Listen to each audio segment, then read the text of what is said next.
Hello বন্ধুরা, পুরো শীতকাল জুড়ে প্রচুর মেলা কিন্তু আমাদের চারপাশে বসেছে। আমার গলার অবস্থা খুবই খারাপ, তাই নিয়ে মানিয়ে নিও। আজ তোমাদের সাথে আমি শেয়ার করছি একটা সৃষ্টিশী মেলা। এই মেলাটা যদিও শেষ হয়ে গেছে, আমি গিয়েছিলাম, তো সেখানেরই কিছু ক্লিপ আমি তোমাদের সাথে শেয়ার করছি। মেলাটা প্রচুর বড়, দেশবন্ধু পার্কে বসেছিল আর কি, লেডিস পার্কে। মেলাটা মোটামুটি আমি 5-6 বার এসেছি, আমার এতটাই ভালো লেগেছে। আর যেহেতু বাড়ির কাছেই ছিল লেডিস পার্কে, তাই আমি অনেকবার এসেছি। এখানে প্রচুর রকমের দোকান আছে, আমি সব তোমাদের একটু ঘুরে ঘুরে দেখাচ্ছি। এই যে এখানে পিঠে পুলির দোকান, যেহেতু শীতের সময় পাটিসাপটা পিঠে পুলি খেতে কিন্তু মানুষজন খুব পছন্দ করে। আর দেখছো কীরকম ওই ঢেকি, আমি কিন্তু প্রথমবার দেখলাম এত সামনাসামনি।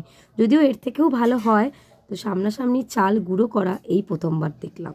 আর দেখো প্রচুর স্টল বসেছে খাওয়ার, প্রচুর ফিশ ফ্রাই, পোলাও, মাংস কষা, নলেন গুড়ের রসগোল্লা, পাটিসাপটা, পিঠে পুলি, মোমো, চাউমিন, কি না নেই সমস্ত কিছু। আর মেলাটা এতটা বড় যে কোনো কিছুই বাদ পড়েনি। এখানে বাচ্চাদের জন্য যে বেলুন ফাটানো বা একটু ফান জোন টাইপসের স্টলও কিন্তু বসেছে, একটু ম্যাজিক দেখানো হয়। যদিও এই 3টে স্টলে আমি যাইনি, কারণ আমি যখনই গেছি 3টে স্টল কিন্তু মোটামুটি ফাঁকা ছিল, যার জন্য আমি যেতে পারিনি। আর আমার সাথে কোনো বাচ্চাও ছিল না যাকে নিয়ে আমি যাব।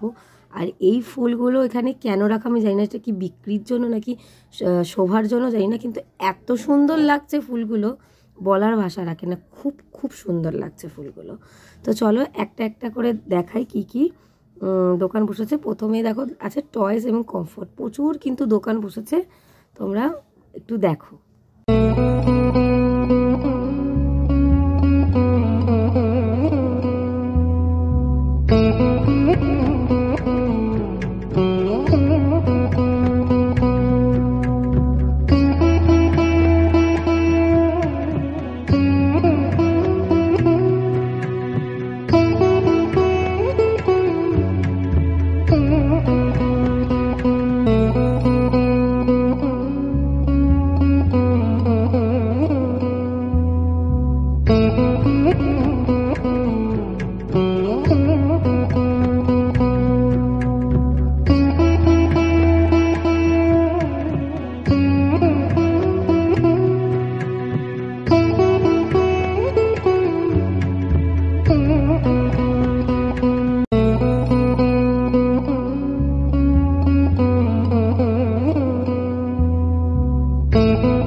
তোমাদের কেমন লাগলো আজকের এই মেলার ভিডিওটা অবশ্যই কিন্তু কমেন্ট সেকশনে জানিও। আর তোমরা কোন কোন মেলা অ্যাটেন্ড করেছো সেটাও আমাকে জানিও। চলো আজকের মতন এইটুকুই, দেখা হচ্ছে অন্য একটা ভিডিওতে। আমার চ্যানেলটা ভালো লাগলে সাবস্ক্রাইব করে দিও।